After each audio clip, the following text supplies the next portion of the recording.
Hello guys, if you have an Acer Predator Helios Neo 16, then you face the same problem as I did. The problem is you can change the color of your keyboard backlight, the sRGB color. In my case, it was defaultly on blue and I'm unable to change it.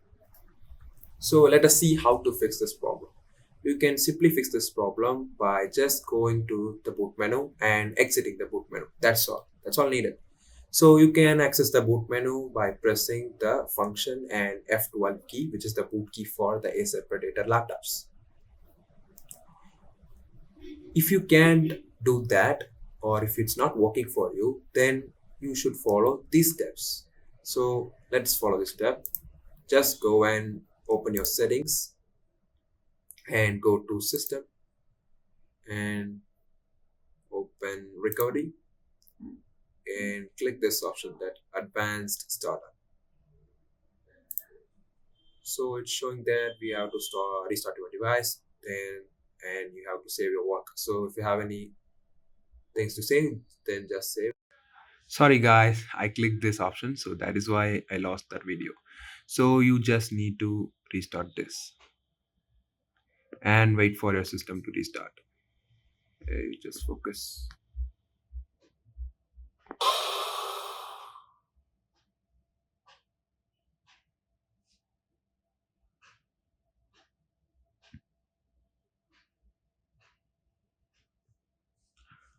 Okay guys, now it's loaded and open the troubleshoot and go to advanced options and now go to the UEFI firmware settings. Click restart.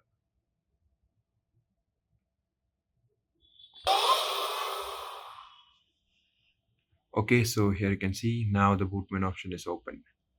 So you can just exit now by click exit, but I suggest you to do to turn this thing.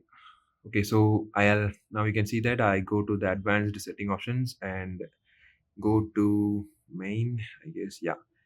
Okay, now enable this option F12 boot menu. If you enable this option, then you can simply go to this boot menu by just tapping the F12 button while booting up. Okay, so now we can exit this. Okay, now click save and exit if you save that. Okay, thank you.